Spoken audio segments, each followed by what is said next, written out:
So I just got a call from a past client, which I haven't talked to for like 5 years. Actually, he's not even a real past client. He's a client that I worked with when I worked like 5 years ago at a branding agency, but we kind of developed a good relationship. He had a startup back then that ended up closing, and now he has a new company, and he called me because they feel like they need a new website. So it was great to hear from him, and that's possibly a really interesting project coming soon, which is good because I was right now thinking about what should I do in the upcoming months. But one thing, he was telling me how successful his company is, and he's just doing it like for 1 year, and they already have like revenue of $100,000s. And in a way, I was very happy for him, but it also made me feel very painful about where we are right now with Prospero, because we are very far from making, hundreds of thousands of dollars with it.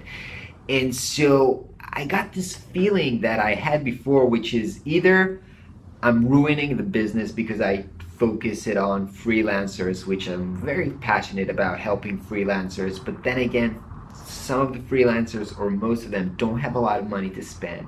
And so it's kind of a crowd or an audience that doesn't spend a lot of money.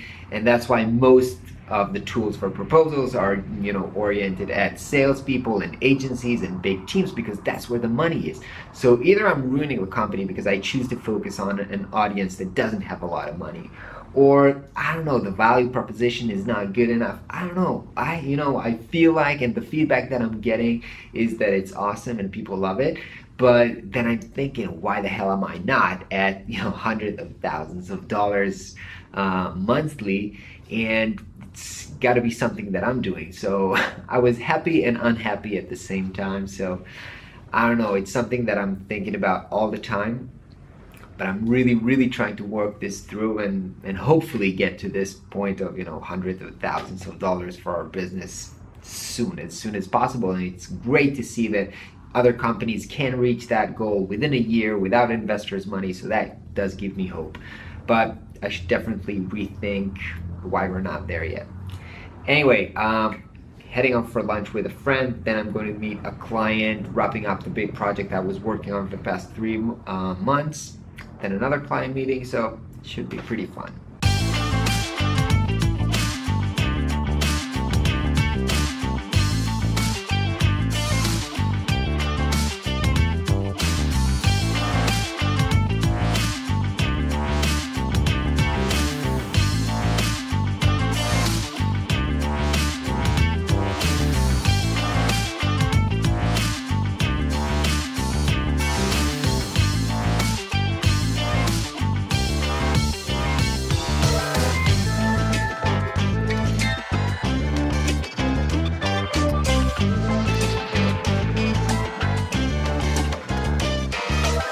Alright, so I've finally concluded the project that I was working on for the past 3 months. The meeting went actually better than I expected. I thought there would still be a lot of iteration and fixes, but that was like super minor. So we're done, we were happy, everybody was happy. They said I did a good job, I really enjoyed working with them. So it's fun to conclude a project like that. And then, I don't know if you remember, I was talking about that a few months ago when I just got the project.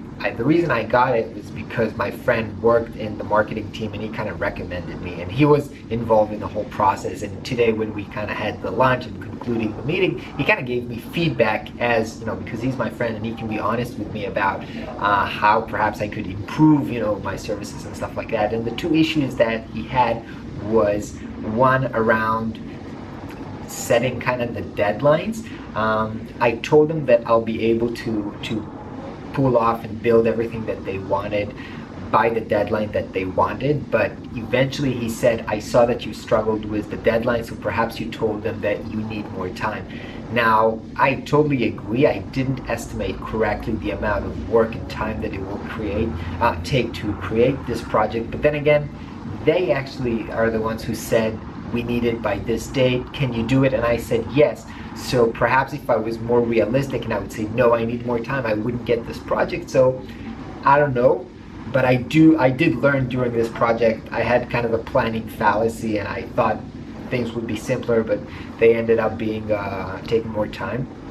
The second issue was around working with the video producer, and I had a video about that, how I'm probably not going to work with them. And he also told me that it wasn't very good experience for the client, the fact that I didn't have a kind of supplier for the video production ready, and I ended up working with somebody that I didn't have experience with, and that I should have kind of a list of contractors that I already trust before I go into a project and make a commitment around, in this case, producing a video, when I don't have somebody that I can trust around that issue. And I totally agree with that. So that's it. Overall, I'm pretty happy with it. Hopefully the project will be live. It's a branding website and all sorts of stuff pretty soon, so I can share kind of a case study with you guys. I think it will be pretty interesting. So that's it, and that actually concludes the week. So hope you have a great day, and I'll catch you next week.